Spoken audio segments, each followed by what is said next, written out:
I have a lot of things I want to get off my chest. Well, enough is enough, and it's time for a change. Finally, The Rock has come back. I hate this idea that you're the best. And if you're not down with that, we got too much for ya! I'm the best in the world. I fight at WrestleMania for the very, very small percentage of people that walk this planet and say I am proud to be, I'm sorry, a professional wrestler. Oops, I'm breaking the fourth wall. It's Podcast of the Immortals with your hosts, Matt Bush and Jimmy Bellamy.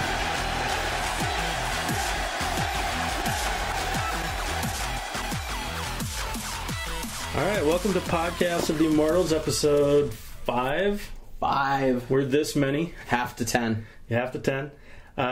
We got a great show for you today. We're going to be recapping a pretty exciting Raw.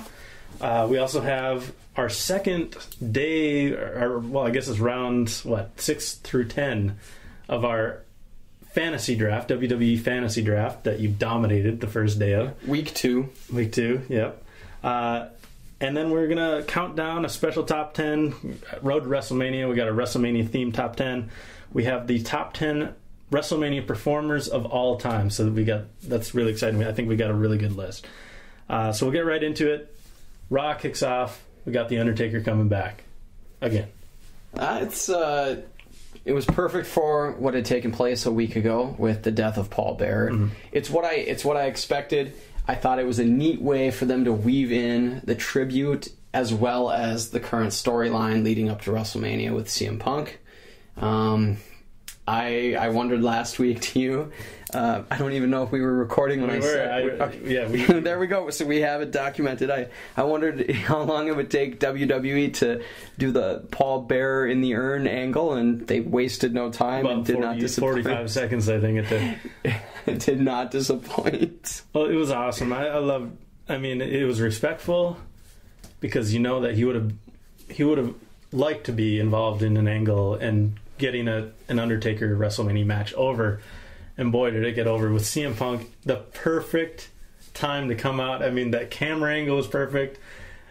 Major heat from the crowd. It was I just loved it. I thought it was perfectly booked. I mean, he's 2 for 2 between what he did last night and along with the Jerry Lawler return post heart attack. Oh man, just great interruptions. It was fitting, and it makes me wonder if Paul Bearer has really died because it fits so well with this storyline. Mark my words, I will not be surprised if Paul Bearer returns at WrestleMania. If this is a work, it'll be the greatest work of all time. Yes. If Paul Bearer, comes down the ring at WrestleMania, I think I'll die of a heart attack. It'll always look for a body. Okay, I highly doubt that is a work, but it would be one of the most incredible angles. It would be awesome. Ever. Yeah, it'd be awesome. And if you think about it, I mean, I wrote a brief for the newspaper about his death based on what I saw from the Birmingham News. Mm-hmm. So, I mean, aside from that, they'd really be going the extra mile. I mean, this would be, I almost want to say unheard of, because you're talking about 6 weeks of people believing that this man is deceased. Yeah. I mean, in a perfect fun world, that would be the case. But he probably really is dead. Yeah, they've done the death angle before, when the limo of Vince McMahon allegedly blew up, and then that was abruptly stopped because of a real death. Yeah, what was the story? It was the Benoit murders. Oh, I mean, allegedly. No, it was Vince had to come out and publicly comment on the Benoit. At the time, they didn't know if it was, triple murder. Mm-hmm. And then later that day, especially the next day, it came out that it was that double murder suicide, which WWE kind of did that tribute that night on Raw, that Monday night, and it kind of ended up looking like in poor taste since it ended up being a double murder-suicide, but that was during the time where Vince was gone because he had allegedly died in this limo explosion. Well, this podcast sure turned dark quick. Yeah, it's very morbid. They talked about 4 people being dead already. Not good. No, we'll get off to a better start. We're only 5 minutes in. Yeah. Okay, well, we also had a match on Monday Night Raw. And that included Daniel Bryan, Dolph Ziggler. I thought it was a good match. And it was nice to see Ziggler win. Sucks it had to be at the hands of Daniel Bryan. But it was a good match. I liked it. It was well done, though. And I don't think Bryan looked weak in defeat. No.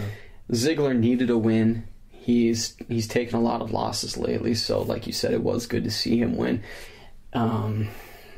Without trying to sound cheesy, every time I see these guys perform, no matter who it's against, they look pretty good. So to put them together, you had to know we were going to get a good match. Yeah. And it was a good start. Although Bryan's looking a little roly-poly lately. I'm a little worried about the chunk he's putting on. A little roly-poly. I get you. I haven't noticed. Maybe he's trying to beef up for AJ to get her back or something. I don't know. I don't know, but for a vegetarian too. Although Prince Fielder's a vegetarian, so allegedly we know that that doesn't always mean you can't be big. Yeah, I would love to see if Ziggler wins the cashes in a Mania or not.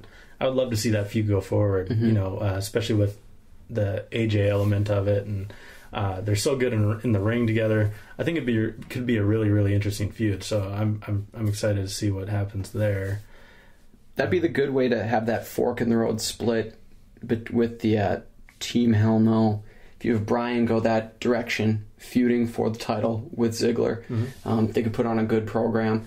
And then Kane, you could have him, I don't know what they're going to do, if they're going to have him be involved with Punk after what we saw last night, which we'll get into, or if he'll have some kind of other, monster push as a bad guy again. Just because Kane is a good guy.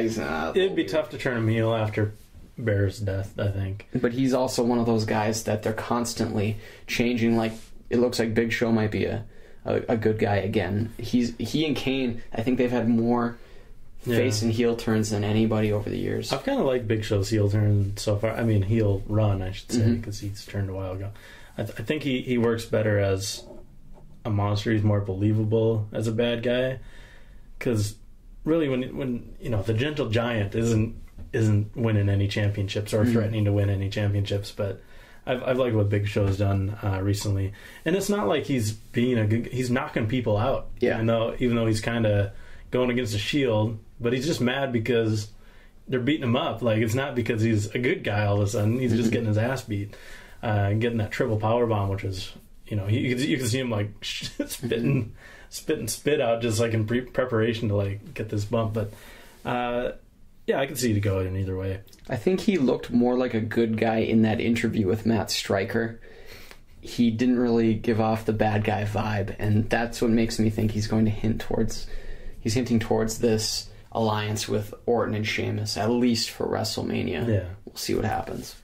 I could see them winning and then Big Show knocking the other two out after the match or something like that. I just think that he's done too well as a bad guy to change it up now. We also had a near debut. Again. A Fandango. No. It's Fandango. No. Fandango. Or Fandango. Yes. As the app on my phone says.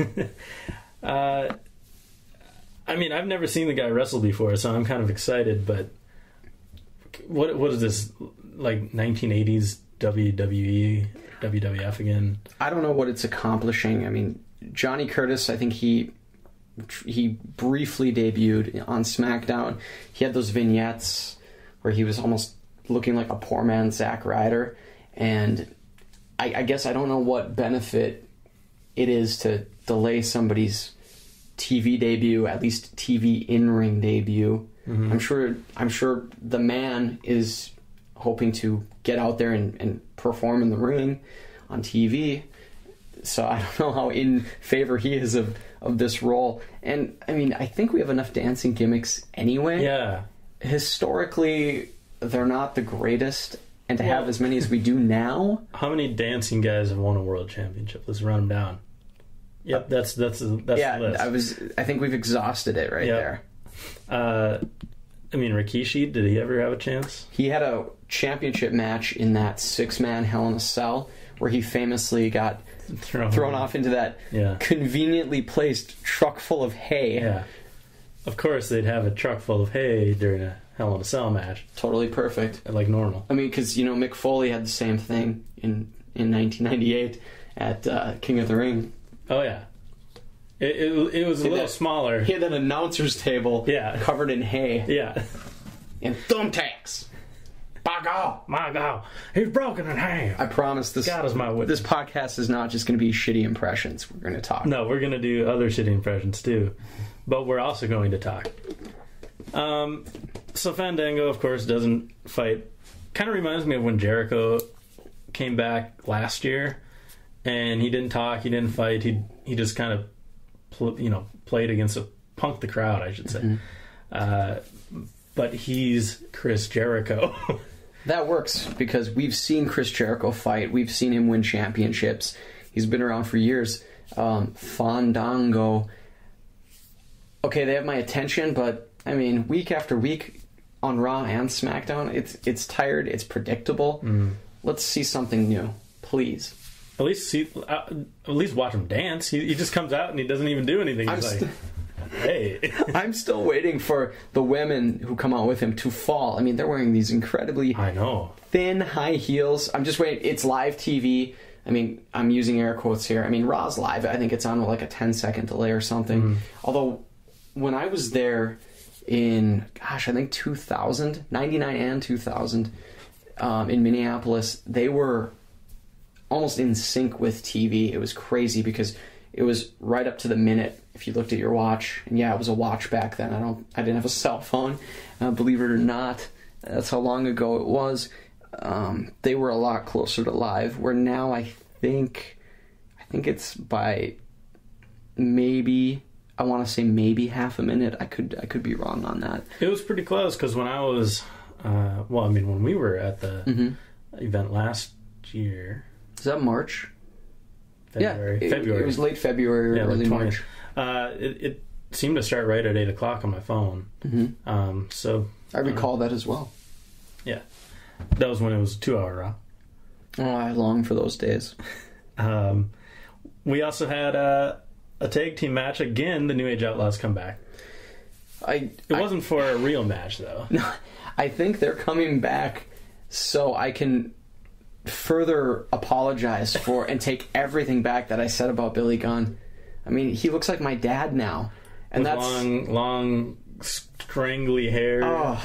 I was wearing Mr. Ass-colored glasses when I looked at him a few months back ago, or at Raw 1000. Mr. Ass-colored glasses.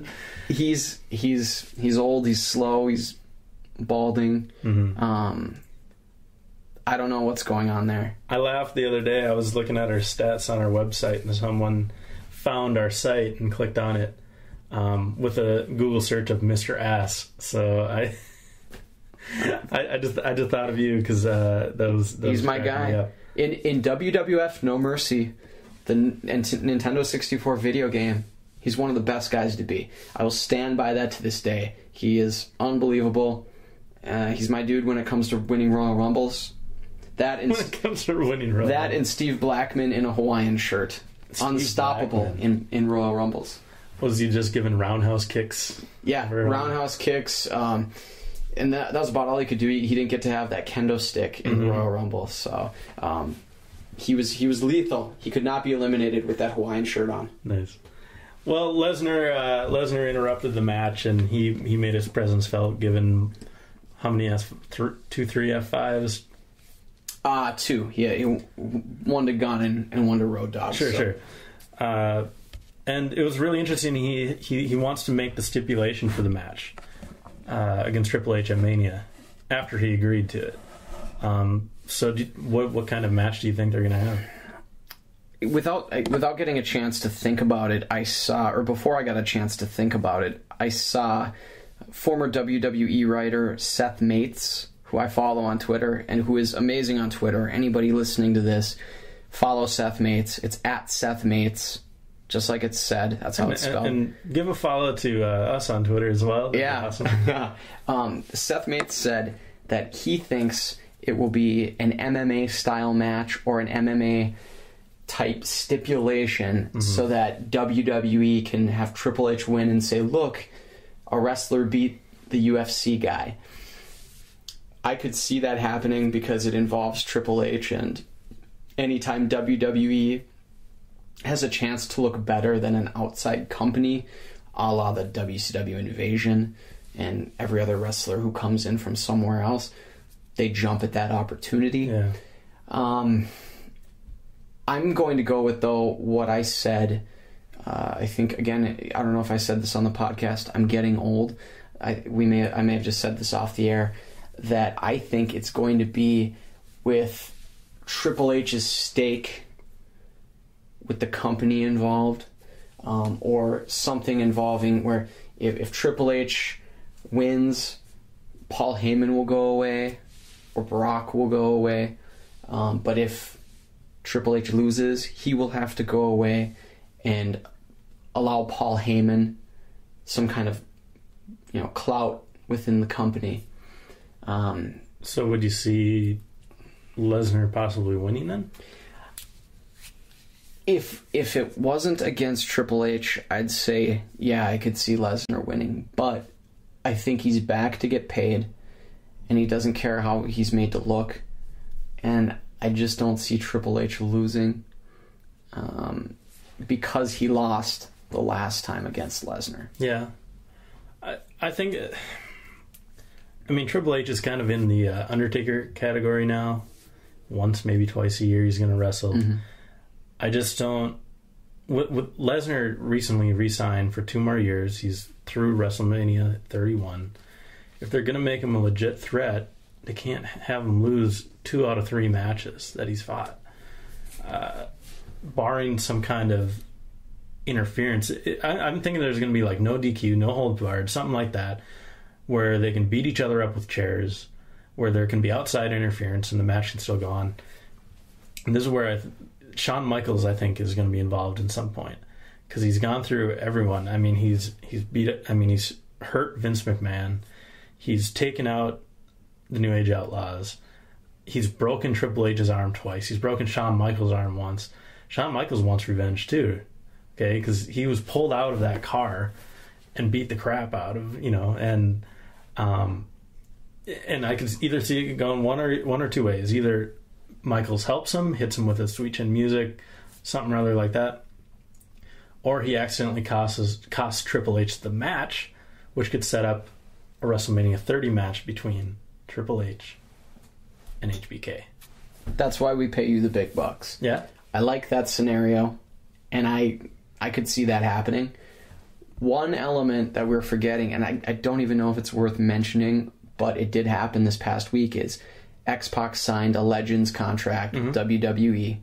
And last night, Lawler made the remark that Lesnar's gone through everyone and that there's no one left when it comes to Triple H's people. I could see maybe Xbox. I'd rather see an Xbox get involved. Xbox. But Original Xbox. I could see X-Pac getting involved, but my question would be why? Why would anybody care if X-Pac interferes at WrestleMania? Yeah, to me, it would be more out of left field more than WWE usually goes. Well, Nash is still under a Legends contract as well. That's true. But Nash is... They could have the whole clique out there with him. Nash is doing more of that acting stuff now, though, and he's got the hair. He got the hair cut short. He has the gray hair to remind himself that he's old. He even said that in an interview that he fooled himself when he was dyeing the hair and thought he had to remind himself, no, I'm in my 50s. But I like that. I like that Michael scenario. And if you're gonna do the annual matches, yeah, it makes sense to have HBK Triple H at WrestleMania. The only thing is, I'm happy that Michaels hasn't wrestled since that Undertaker match. I'd like to see him stick to that. But when I talked to Ric Flair name drop. About 3 years ago. Let me just dust your shoulders off a little bit there. I didn't mean to sound so douchey there. But when I talked to him, I asked him, do you think Shawn Michaels will come back again since he retired the way you retired and then you came back? He said he thinks Shawn will stay retired because he wants to be with his family and he has other interests, i.e. he has money. So he doesn't need to come back like Flair. But he said he thinks that he will come back for one match at a pay-per-view. I mean, it'd be funny if 4 years later that came true. Well, I'd like to see it. It'd be a good match. When I was chatting with Shawn Michaels, he said, no. Sorry, I was getting retweeted by Shawn Michaels. You know, when I was hanging out by his pool. Which, by the way, Shawn Michaels did retweet me once. Really? That's awesome. Yeah, my friend and I dressed up as Shawn Michaels and Triple H for Halloween in 2011. And my buddy is, he's in good shape. I looked like a guy who... I looked like a guy trying to look like Jason Sensation dressing up as Triple H, where my buddy, who's fit, looked like Shawn Michaels, and Michaels retweeted it, and I think it was like 12 to 15 followers from that retweet alone. That's awesome. I mean, people, of course, subsequently went on to unfollow me later, but still, I think I held on to a few of them. I didn't know that you were retweeted. I remember you posting that on Facebook and cracking up. And that was before I knew you. Mm-hmm. And I'm like, man. So you were stalking me on Facebook? Uh-huh. Yeah. What a creep. I know. Where was I going? Oh, yeah, Shawn Michaels. I think it would make sense. He retired. He could come back and say, look, Trips, it's time to retire. Like, you got other things. You got a family. You need to be done and end him the way Undertaker ended him at WrestleMania. Give that one more moment for each of them. And I think that'd be the perfect way for Triple H to go out. Who else could possibly? He's the guy. Mm-hmm. If you look at the way these wrestlers have been tied to each other, the way Flair wanted Michaels and Michaels wanted Undertaker, this would be the next logical step. Yeah, I'd love it. I plan on going to WrestleMania 30 if I have the cash. So yeah, that'd be really cool. I think it, and I think they could lay the groundworks at WrestleMania 29 here. So. Look forward to that, hopefully. They've been doing that, too. I mean, dating back to, even further than Rock Cena, but especially since that encounter at WrestleMania 27, they're doing the year in advance. Mm-hmm. Even if it's not announced in a year in advance, they can plant the seed and have these two recurring characters be there just enough throughout that year to really set up for a nice match at Mania. Well, even the Punk and Austin stuff. Like, why would they do a lot of this stuff if the match wasn't coming? I don't want to get my hopes up. No, my heart would just explode. And that's one thing where they do that, where they can go either way with it. If it doesn't happen, no big deal. It just looks like a passing moment, nothing special. But if they do, it's a nice little nugget to put into that vignette that leads up to the match at the pay-per-view. Well, it makes them look like geniuses too. Like, wow. Yeah. There you go. Well, after Lesnar just kicked some ass, we had another potential WrestleMania match, and it looks pretty set now. With Ryback and Henry basically just beating the I don't know. Should we? Is this a PG show or is it? We can say anything. I mean, I just think about. I'm not going to sit here and drop Fs or anything because there's really no need. But we can say anything. All right. Well, he was beating it. They were beating the shit out of. Who were they doing it to? I would have said piss. Okay. Well, you can say anything. Piss and shit out of one of the 3MB. Which one was it? Oh, the chosen one. It was Drew McIntyre. Drew McIntyre. Poor guy. But like he was getting world's strongest slams. He was getting shell shocked back to back to back. So it looks like Henry and Ryback is a go for this. Is so stupid. Or was it Heath Slater? I think it was Drew McIntyre. All right, we're gonna say it was McIntyre. Yeah. We'll have it in. I'm just so used to seeing Heath Slater get pummeled week after week that I think it's him. But I mean. Every time I see him, I think, how far has McIntyre fallen? That reminds me, corrections. corrections from last week while I'm thinking about it. I said yellow and gold when I meant to say yellow and red when talking about Hulk Hogan. And then also you talked about WrestleMania 17, and you said it was at Reliant Stadium. It was at Reliant Astrodome. It was at the Astrodome. Yep. And Reliant had their name on there. They were back at Reliant Stadium, the one I was talking about at WrestleMania 25, and I did notice that, and I wasn't going to mention it. Yeah. Thank you for correcting. No, that's okay. I'm just a stickler for that stuff. Yeah. And I like to point out our stupid ass mistakes. Well, we value our listeners. We do. We respect them. I can imagine when people are listening, they're like, what are you talking about? Because, I admittedly, I don't have the entire history of professional wrestling in my brain. Even stuff I've watched, I've been devoted to it, especially the last 15 years. But I can't tell you, who fought at, No Mercy in 2003. I couldn't tell you, in that main event, blah, blah, blah, blah, blah. I don't even know if there was a No Mercy in 2003. But, some people are great at that. I can tell you what sports teams competed in what championship in what year, but I can't tell you what wrestlers fought at what pay-per-view because, I don't give a shit. And I have a life. No, not to disparage everybody listening. Well, anyone who's listening, I apologize because I'm sure you are those people. I've been drinking a little. No, I haven't. No, in all seriousness, I wish I remembered all that stuff, but I don't. It's just tough. I can't even tell you who fought at the last pay-per-view we watched, with the exception of maybe a couple matches. I know Punk and Rock fought. Yeah, I have to think about what the last pay-per-view was. That's more. It was Elimination Chamber, but that's more sarcasm than anything out of me.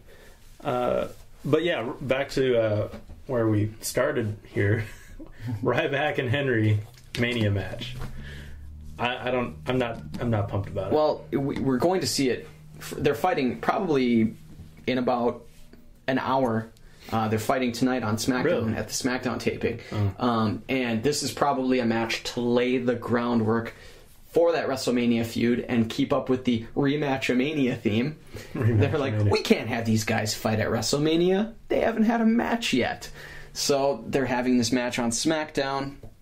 And again, I can't sit here and say something that isn't originally my own thought without giving credit. I have to give credit, and before I think of a possible scenario, I'll say again, Seth Mates, I saw his Twitter feed today. He said what he could see happening, or what he always comes up with these great ideas, and he's no longer with the company. He hasn't been with them for years, but they are sorely missing him because he has some amazing ideas. They're not an ideas company. No, they're Jimmy. They're a money-making company. Bleep it. Well, this would make money. This all of his ideas would make money, but this one is.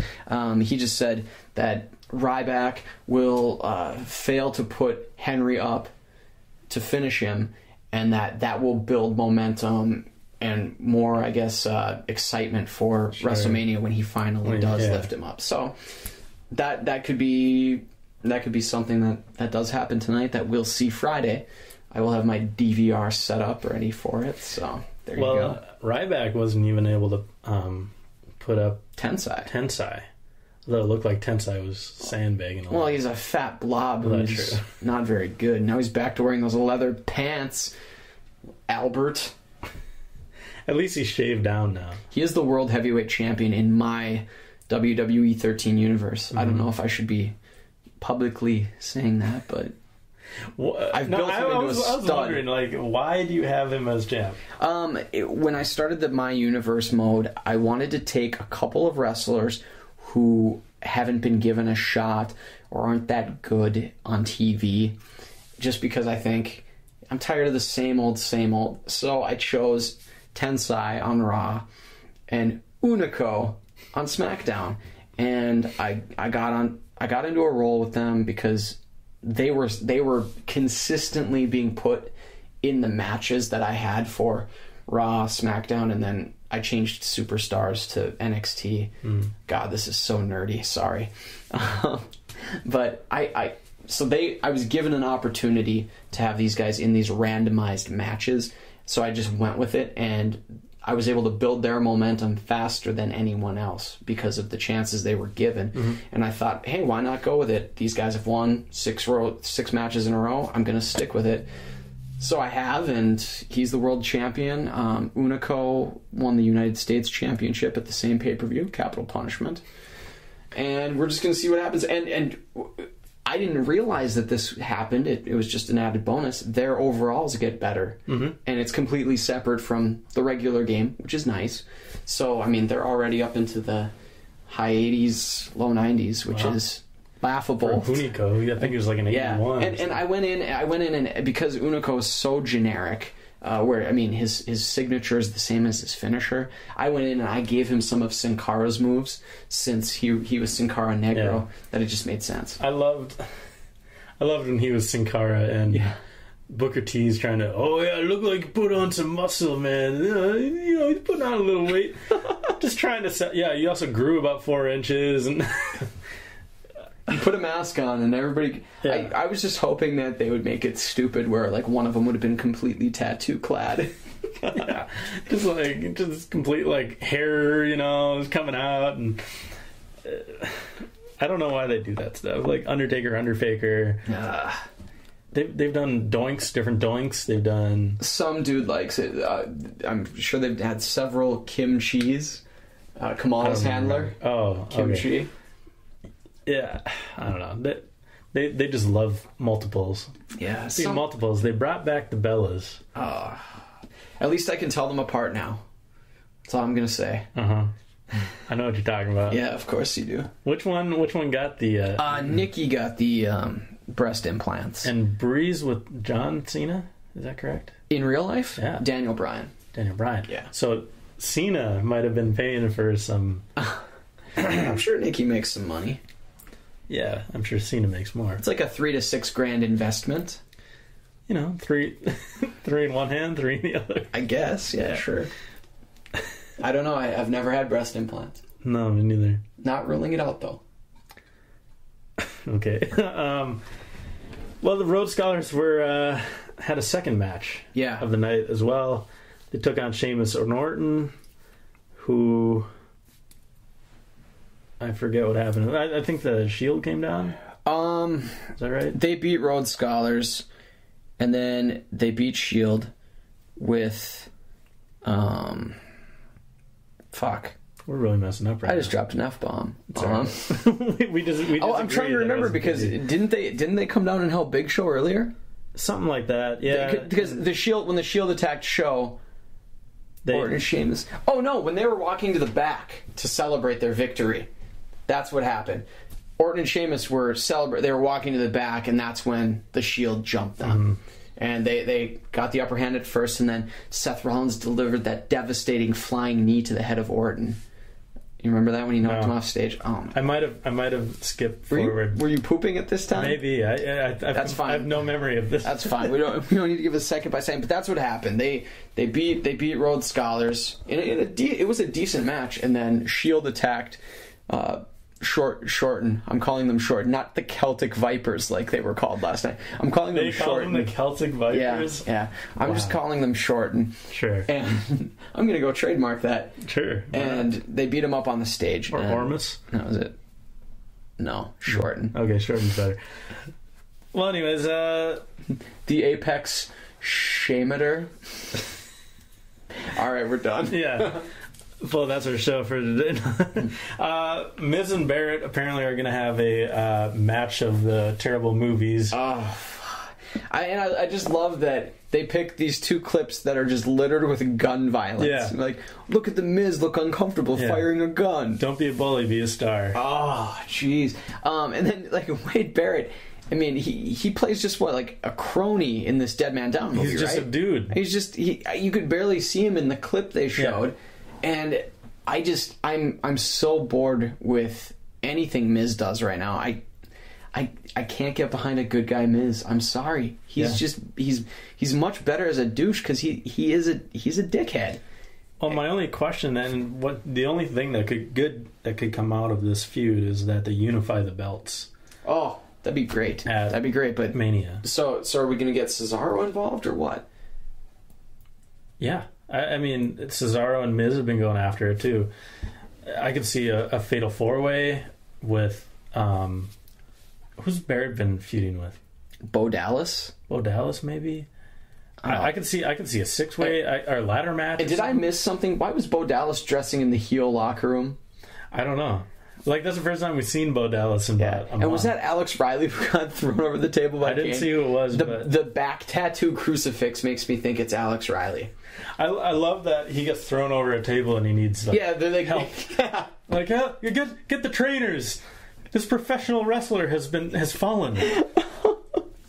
They're much weaker outside of the ring. Yeah. They're also much weaker when they're not involved in the match. Mm-hmm. Like, if they're on the outside... Oh, man. But no, I'm not interested in it. I love the IC title, but Barrett's better than this, and it's been a day of impressions, and I gotta go with my favorite, which is I'm Ray Barrett. Barrett. Here's my new movie. Oh, gosh. But to have a triple threat match with Jericho, I don't know, next week, IC title's on the line. I can see a 6-way. So, do you see Miz winning it and then fighting Cesaro at WrestleMania like that, one-on-one? Maybe. I think they have too many one-on-one matches as it is. They have so many undercard guys, and I think this would be a way to have a Money in the Bank-esque match without it being a Money in the Bank, where they have 6 to 8 guys. Mm-hmm. They unify the belts. They have both belts hanging above them. That would be sweet. You could have Jericho. You could have Miz, Cesaro, Barrett, Bo Dallas, multiple others who could get in that match, and Kofi Kingston. I think that would be a cool way to highlight all their talents and really have an awesome match too. You could do that, or you could, and I'm just thinking off the cuff, you could have, along with the pre-show, some kind of tournament where the winner gets the IC title and fights Cesaro for the US title at the Mania pay-per-view. That would be something I'd be interested in. Yeah. How you have a tournament, you could have this match end in controversy on Monday and vacate the title. It seems kind of weird to do that to a secondary title, but I'm just trying to figure out how to incorporate a lot of the people on the roster.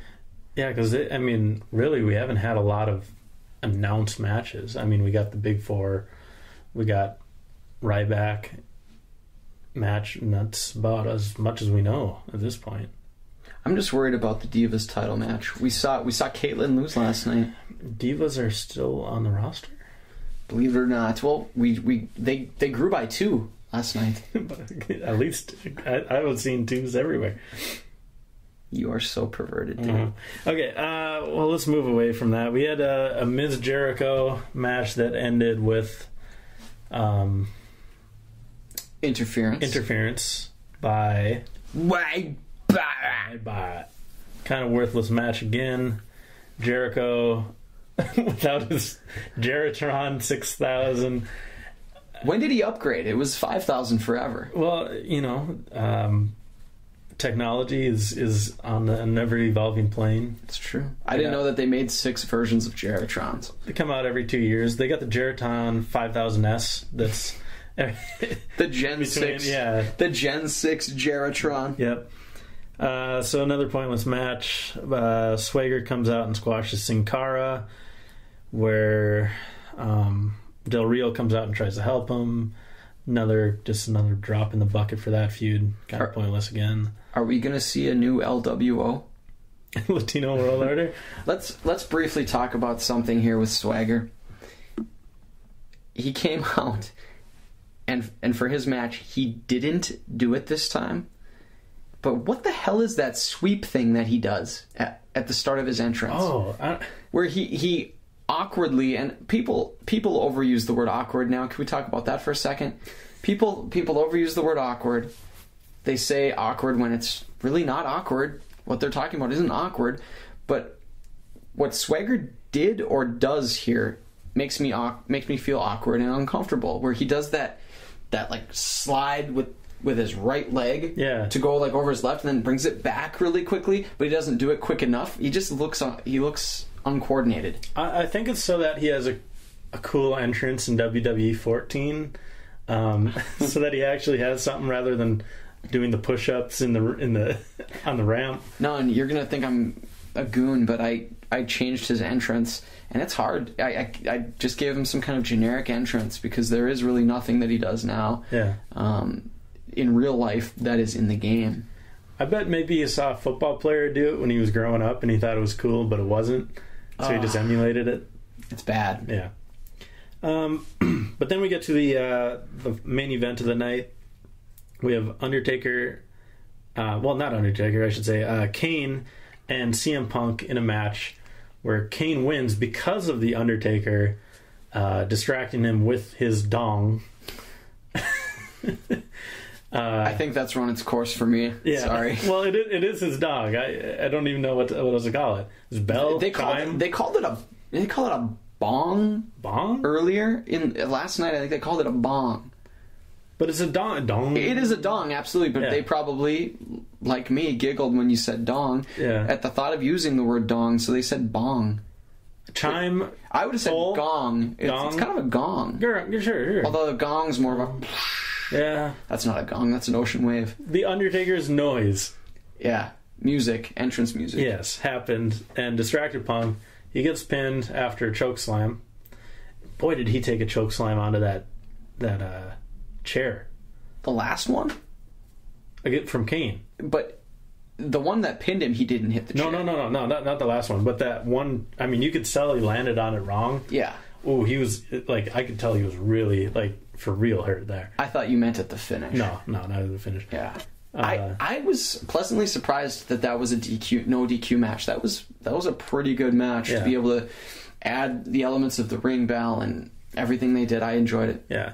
Well, and it made sense for Kane to win, honoring his father, forwarded the feud with Undertaker, especially after Punk, after the match, nails Kane with the urn, voids Undertaker, and then he's like making out with it. It looked like on the top of the stage, he's doing Undertaker's pose and he's putting his like face right into the urn. I thought it was brilliant. The next thing we need to do, we need to have Punk tout a message with him sitting on his couch with the urn, telling the Undertaker that him and Paul have just been hanging out, watching TV, having a good time. That's what I want to see next to make this feud escalate. I can see it happening. It probably will. Make it happen. Do it. All right, well, that was Raw. That was our Raw recap. I hope you liked it. It was awesome, I thought. We're going to go right into our top 10 for the week. And our top 10 for the week is... Top 10 WrestleMania performers. Of all time. All time. All time. And we're going to start with number 10. Number 10, we have Edge. Edge is the rated R superstar. I love that nickname. That's funny. In all seriousness, Edge had some great matches, both tag team and singles. He's also the only guy to retire champion with his final match being at WrestleMania. And I was shocked that... Well, first, I was shocked that he was retiring because there was no talk about that. Second, that he won the match because they were giving Del Rio a super push going into 27. He'd won the Royal Rumble. He won something else, too. He won Money in the Bank, didn't he? I don't think so. Or no, he won Money in the Bank in... Did he ever win? Yeah, because he tried to cash in against Punk. Oh, right, he did. Yeah, so he was Money in the Bank winner. I'm trying to think if he had that briefcase at Mania. No, that was after. Because Punk was champion... Later in 2011.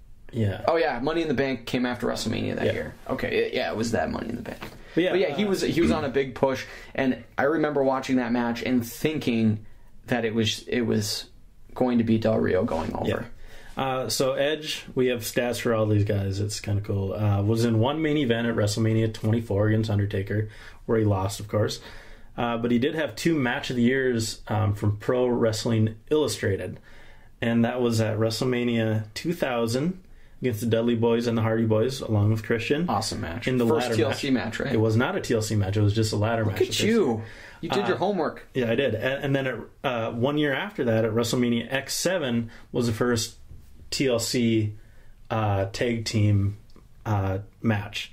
and that won Match of the Year as well. So back-to-back years at Mania, that same match basically was Match of the Year. So Edge, 2 Match of the Years, 1 main event. Definitely a top 10 performer in my estimation. Easily. And I know with looking back on WrestleMania's history, of course, this top 10 list is going to be loaded with current and recent past performers. But really, it's hard to compare the eras, but the action and some of the accomplishments recently, within the last half of WrestleMania's existence, in my opinion, far outweigh those of the earlier years. Sure. Well, the action in the ring has definitely stepped up, which we'll see as we go down the list here. Number 9? Number 9 is John Cena. John Cena, who will be in the main event once again. This coming main event will be his 5th. He was in 4 previous ones in the last 8-9 years. He has won 2 titles at WrestleManias, including his first at WrestleMania 21 and then WrestleMania 25. That was a triple threat match with The Big Show and... Was it Triple H or Randy Orton? One of them. It was Randy Orton. It was Randy Orton? Randy Orton. Okay. I'll have that on corrections next week if we don't. That was the World Heavyweight Championship he won at 25. His first WWE Championship at 21. So John Cena, number 9. He's been the face of the last decade. John Cena. No matches of the year. This clown, Andy McKinnon, loves John Cena. Yeah. Loves Cena. I'm kidding, Andy. You're a great guy. But he does love John Cena. And while I'm not a big Cena guy, you can't deny he's a terrific performer. Huge draw. He's been in too many great matches to not be considered for this honor. And I think if you really look at it, he might even deserve to be higher than 9. But I'm very comfortable with where he is. Yeah, his match at WrestleMania 23 against Shawn Michaels was maybe his best match ever. He's had a couple with Punk recently that might hold up, but he's shown that he can perform. Definitely a top 10 guy. I'm okay with him at 9, especially when you look at the guys who we have ahead of him. And the next ahead of him is at number 8 is Macho Man Randy Savage. What can you say? People say best match ever. Savage Steamboat. Savage Steamboat, yep. He won the title at WrestleMania against Ric Flair. Yep, at WrestleMania 9, I believe, or 7. Now 7 was... God, didn't Hogan go over in 7 for the title? I can't remember now. He did. Okay. He did. He beat Sergeant Slaughter. Yes. In 7. That Iraqi sympathizer. It was either 8 or 9. But Savage, while he might not have... It was 8. Okay, while he might not have the number of main events or WrestleManias under his belt that some of these other performers do, he left a mark that was indelible. Mm-hmm. And he is so much a part of WrestleMania's history and its greatest parts that he has to be on this list. Because immediately when I hear WrestleMania, I picture the logo, I see the font, and I think of a handful of performers. I think of Hogan, I think of Cena, I think of Rock, I think of Undertaker and Michaels. I think of Randy Savage too. Mm-hmm. And he did have 2 main events, one at WrestleMania 5 against Hogan. Mm-hmm. And one the previous year, WrestleMania 4, where that was a tournament that he ended up winning his first championship at. And so he had 2 main events. He won his only title, or he won the title in a main event once. And at 8, like you said. At 8. No, he won it at 4. No, and then he won it again at 8. That's right, because 8 wasn't the main event wasn't for the title. And then he also had the match of the year one time against Steamboat. And these matches of the year are only at Manias, I should say. I don't know. I didn't look up the other ones that weren't at Mania. So, So yeah, number 8, Randy Savage, good choice. Our number 7 pick is one that took some convincing, but I think I'm probably harder on him than I should be. Triple H. Triple H. He gets a bad rap, but he's been in 6 main events, second most of all time. He's got 2 title wins at WrestleMania, including WrestleMania 18, and then again at, was it 25? I'm forgetting. But he beat Jericho to become the undisputed champ. He's carried the belt in. He's lost the belt more than anyone at Mania, I think 3 or 4 times. And he's put on 2 match of the years at Mania, including last year against Taker. He also had the triple threat match with Benoit and Shawn Michaels at WrestleMania 20. So the guy can perform. He steps up every year. People give him a bad rap because they think he kind of dominates the title scene. But there was a point where he lost 3 straight main events at WrestleMania. He lost every single one of them. So I think it was 19, 20, and 21. So. One that I wasn't happy about was his World Heavyweight title successful defense against Booker T at WrestleMania. Just how that feud went. Yeah. Booker T, and I'm going to give another Twitter shout out. Notorious Eddie wrote a great piece for Bleacher Report about the top 10 worst moments in WrestleMania history, and this was one of them, because the way that feud built up and the way they positioned Booker T and the way they made him look, he had to go over there. He had to win that match, and Triple H won it rather easily. Yeah. So that is kind of a poor moment, I think, for WrestleMania and for Triple H, but the guy has the body of work. Yeah, and it's basically the numbers that influenced us to even put him where he was. Same thing for the next guy on the list, number 6. Hulk Hogan, who again, it's just the numbers game. He was on, and I was talking to you about this off air last week. He was on the poster for the first 9 WrestleManias, and then he was on the poster again for 18 and 19. 11 different WrestleManias. He was on basically the main guy on the poster of the event. It's amazing. I think he'd be higher on this list if he hadn't, in my opinion, tarnished his legacy by doing that awful reality show where, to me, he looks like one of the worst human beings alive, and continued to wrestle beyond WWE. I think he'd be in our top 3, I think, without a doubt. But he was the guy who really carried. I mean, I think we have to hold him responsible for WrestleMania being what it is today. Oh, absolutely. He got it over that initial hump where it may have just been a big deal in wrestling, but now it's a big deal to a lot of people, even those outside of wrestling, every year. He's one of the reasons why I think WWE is looking to top itself every single time. Yeah. Well, he was in 8 main events so far, assuming he's not coming back for another main event. God, I hope not. He won 2 world titles, one at 7 against Slaughter, like we said, and I forget the other one. But anyways. He beat Yokozuna at 9. Yeah. And he also had a match of the year, which would never win the match of the year now. No. WrestleMania 6, Hogan and Warrior.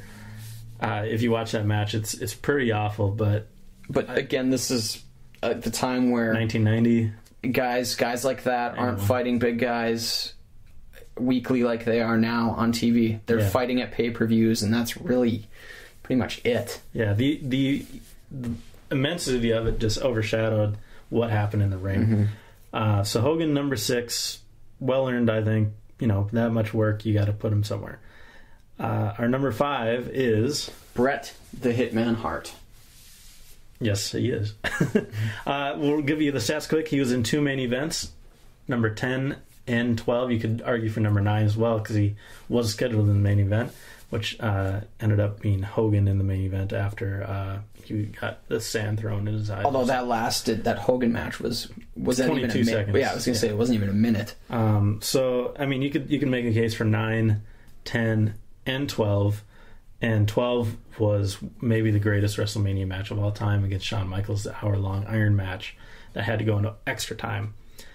He won one world title at WrestleMania 10 against Yokozuna, and he had another match of the year, which was maybe, again, like I said, maybe the greatest. This one might be the greatest as well, against Stone Cold Steve Austin in the submission match, where Stone Cold basically passed out from bleeding too much. And I had heart this high because of not only his accomplishments and the numbers you rattled off, but that he really helped make Stone Cold that next star. I mean, along with Shawn Michaels, he helped Austin a lot, and I mean, did a beautiful job. Well, and it was a double swerve as well, because Bret Hart kicked him while he was down, turned him into a bad guy, turned Austin into this ultimate like anti-hero, I should say, and really kicked off the beginnings of the Attitude Era. And one of the best moments in WrestleMania history, one that I'd be shocked to see anybody saw coming. Yeah. So yeah, well-earned number 5 for Bret Hart. Could have been higher if he stayed with the company and had more Mania and moments. didn't get kicked in the head by Bill Goldberg. Yeah. Your number 3 pick. Yeah, he's good though. Our number 4 is another guy who's going to be in the main event this year, that of Dwayne "The Rock" Johnson. He's been in 4 main events so far, not including this coming year. And he had one match of the year, and that was at WrestleMania 18 against Hulk Hogan, who I forgot about that match of the year for Hogan. So he's had 2 matches of the year. You look at Rock, he's beaten Austin, Hogan, and Cena at WrestleMania. If we look at the second half of WrestleMania's life, it's been Rock, and that's even with that large gap of being gone for 8 years. Yeah, and I think with the exception of last year, and you can correct me if I'm wrong, his previous WrestleMania match was at 04, and was it a tag team match? It was with Mankind? It was him and Foley, Rock and Sock against Flair and Batista, or Flair and Orton. It was a weird match. They took on Evolution, and I think they lost. I'm pretty sure they lost. I think they lost, but then they did some stuff at the end. I think that was a goateed Rock. Yeah. It was a weird way to go out for him for 8 years as his final match. But his 3 matches against Stone Cold stand out. He was in the 4-way match with Triple H and Mick Foley, Big Show. He won the IC belt, I believe, at WrestleMania 14 or something like that. 14. Biggest draw you'll ever get in wrestling. Definitely worth where we put him, I believe. Yeah, and I mean it's a logjam up at the top, and Rock should be. I think he should be where he is, but should definitely not be lower on the list. He's deserving that spot. Our number 3 wrestler was the guy who beat Rock twice at WrestleMania. That is Stone Cold Steve Austin. The Rattlesnake. He is the reason why I love wrestling as much as I do. He's the reason why I think a lot of people do. Yeah. And to see him and The Rock have those 3 matches, it was a pleasure for me. It was fun every time. It almost had that championship game feel to it every time they fought.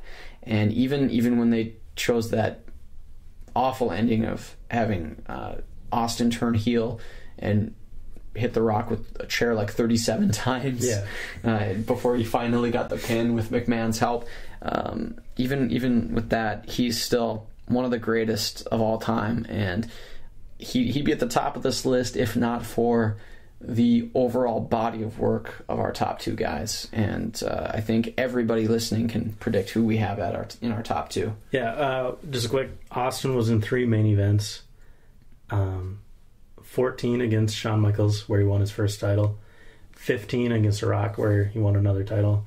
And 17 against The Rock again. So he won 3 titles at WrestleMania, which is tied for the most of all time.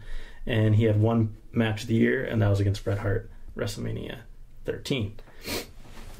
So our number 2, and this was, everyone knows who the top 2 are, I should say. Just a matter of what order you want to put him, and we decided to put Undertaker at number 2, even though he's 20-0. He's had 3 main events, 3 world titles, 1 at Mania, and 3 matches of the year at Mania. I put Undertaker at 2 because, yeah, he's undefeated. He's fought 20 matches. He's undefeated. But I mean, if you look at all of those matches, and whether it's his fault or not, I know some of it's not, the quality isn't there with every match because the opponent isn't very worthy. He's had the Big Boss Man, Giant Gonzalez. God, did he fight Albert and Nathan Jones in a handicap match one year? Well, I think it was it Nathan? It was Nathan Jones. No, there was a Big Show in Albert. It might have been Big Show and Albert. Nathan Jones was supposed to be his partner. Yeah, and I can't just give him the top spot because of some of the matches. They weren't pretty, and the outcome was predictable anyway. Yeah. But I mean, tremendous performer. Like you've got the numbers: 3 main events, 3 title wins. I mean, the guy, he's great. I'm looking more forward to his match this year than any of the other matches on the card. Oh yeah, this year is definitely another Undertaker year. It has been for the last 5-6 years. But he's like fine wine. He's gotten better with age. The quality of his matches has gone way up. He really, obviously, is worried about his legacy and was really going all out at Mania to make sure that people remember him fondly when he finally ducks out. But our number 1 for me was an easy choice. I mean, even when you look at Undertaker, HBK is Mr. WrestleMania. He's a showstopper. He's everything that WrestleMania is built around and what it's supposed to be. And the stats are unbelievable when you look at this guy. He was only in 4 main events, which is half as much as Hogan, but the matches he had, he won 1 world title at WrestleMania 12 against Bret Hart. But to put this into perspective, there's been like 36 matches of the year announced by Pro Wrestling Illustrated. 16 of them have happened at WrestleMania, and 8 of those were with Shawn Michaels. Half of all the WrestleMania matches of the years involve Shawn Michaels in some way. It's fitting. It doesn't matter who he competes against. It can be a washed-up Ric Flair. It can be an older Undertaker. It can be an up-and-coming superstar in the making, Stone Cold Steve Austin. It could be maybe next year against Triple H, and I'm sure they're going to have a hell of a match. Michaels is so fun to watch just because of his ability, the effort he puts forth, and just nobody takes the spotlight like he does and makes it theirs. Yeah. He puts on a wonderful show for everybody. And I mean, I hate to sit here and gush, but I just think about the matches I've seen him in WrestleMania alone, and the body of work is second to none when it comes to WrestleMania. I'm just going to read off the matches he's won match of the year for quick. I know we're running a little over, but WrestleMania 10 versus Razor Ramon ladder match, all-time classic. Good match. WrestleMania 11 he won with his match against Diesel, which wasn't even the main event. And I just watched this match. It was okay. It was just okay. Well, it did have Pamela Anderson and Jenny McCarthy. It did, which was okay. You have Bret Hart versus Shawn Michaels, one of the greatest of all time, WrestleMania 12. So that's 3 years in a row. He had to take a break after he lost to Austin at 14. But he comes back at WrestleMania 19, has an awesome match against Jericho. Didn't win match of the year, but it was definitely worthy. That was a fun match. He has a triple threat match against Benoit and Triple H at WrestleMania 20, which won match of the year. WrestleMania 21, his match against Kurt Angle wins match of the year. Awesome match. WrestleMania 22, he has a match of the year against Vince McMahon at WrestleMania. That's unbelievable. If you can have a match of the year with Vince McMahon, you're doing something right. WrestleMania 23, he must have taken, a bath or something that night because he didn't win match of the year, but he came back. Match of the year at WrestleMania 24 against Flair, match of the year at WrestleMania 25 against Taker, and match of the year at WrestleMania 26 against Taker again. I'm just tired just even listing them off.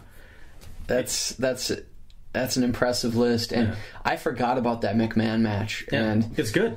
And you reminded me of the Jericho match and of the Angle match, and those were so fun to watch, and it makes me miss It makes me miss Angle, but it makes me miss HBK even more. It's just ridiculous what he was able to accomplish at Mania. Definitely earned the moniker Mr. WrestleMania. But we got to get into our fantasy draft right now. And since Jimmy had the first pick in all 5 rounds last time, I am taking the first pick starting in round 6 here. And my first pick of the day, the 11th overall, is Bret the Hitman Hart. All right, well, my next pick is Kurt Angle. Ooh, I thought you might take him. Angle, I'll write it down. Okay, my second pick of the day is going to be Ric Flair. You son of a bitch, I was just going to take him. Well, we don't have enough old school guys on here, so I'm going to go ahead and take Bruno Sammartino. Nice, I had him written down even. I brought a cheat sheet today because I got just lambasted during the first day. I was totally unprepared. But I think I'm doing a lot better today. My third pick of the day is going to be Sting. Not bad. And that's one I forget about since he's never been in WWE. Yep. Oh, man. Let's see. I've got a few I want to choose from, but I don't want to take somebody else too early. I'm probably going to go with... Oh, boy. Oh, I don't know. I think I might be taking this guy too high. So I don't know. I think I'm going to take Jake the Snake Roberts. And some people might say, what the hell? And I probably could have taken him last because I don't know if you would have even had him on your list. But I just think about how just villainous this dude was and how cold. He's a badass. Should have won a title. Yeah, it's surprising he never won a title. But that's a good pick. I like it.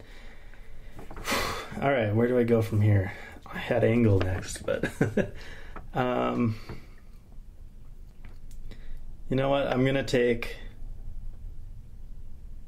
Kurt Angle's opponent at WrestleMania 19, Brock Lesnar. Okay. Well, I'm gonna go.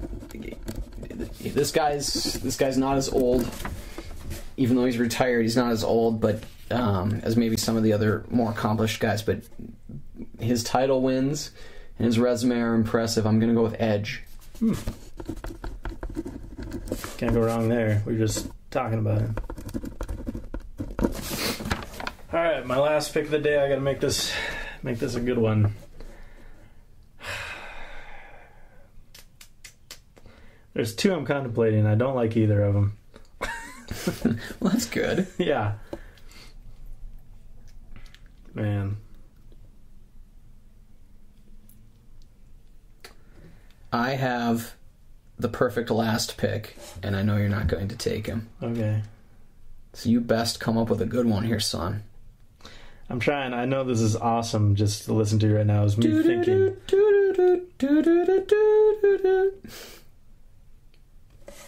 Alright, you know what? I'm going to do it. There's one I can't believe hasn't been taken. I'm taking John Cena. Okay. That's for you, Andy. I am taking... Okay, I'm going to skip who I'm taking because I know you won't have him, so I'm going to take... God, I'm almost embarrassed to take this. You know, I took Goldberg in the third round. That's true. I'm taking Triple H. Ooh, that was the one I was contemplating with. Nice. All right. Triple H. So we'll do a rundown of our team so far. The first round here. All right, Team Jimmy, after 2 weeks of picks, includes Stone Cold, The Rock, CM Punk, Hogan, Macho Man Randy Savage, Kurt Angle, Bruno Sammartino, Jake Roberts, Edge, and Triple H. Team Matt includes The Undertaker, Shawn Michaels, Bill Goldberg, The Ultimate Warrior, Chris Jericho, Bret Hart, Ric Flair, Sting, Brock Lesnar, and John Cena. I think I might have gotten the better of you in this round. I'm feeling pretty good about those picks. I like both of our teams, and I like them for different reasons. I think if we could somehow, in a perfect world, get all of those guys together. Wow, that'd be a great rivalry to see. Just maybe a WWE 13 possibility. Possibly. We'll have to get some custom guys in there, I like the list so far. I'm excited for next week's round 2. Round also. I don't mean round 3. TOO. Yeah. Round, comma, TOO. Yeah. All right, guys. Well, let us know what you think of our team so far. We're going to keep updating the website with that. Thanks for listening. Be sure to follow us on Twitter, on Facebook, on YouTube, on Pinterest, we're at Immortals PCast, at 97Bush, and at Jimmy Bill Me. You guys have a great week. We'll see you next week. Peace.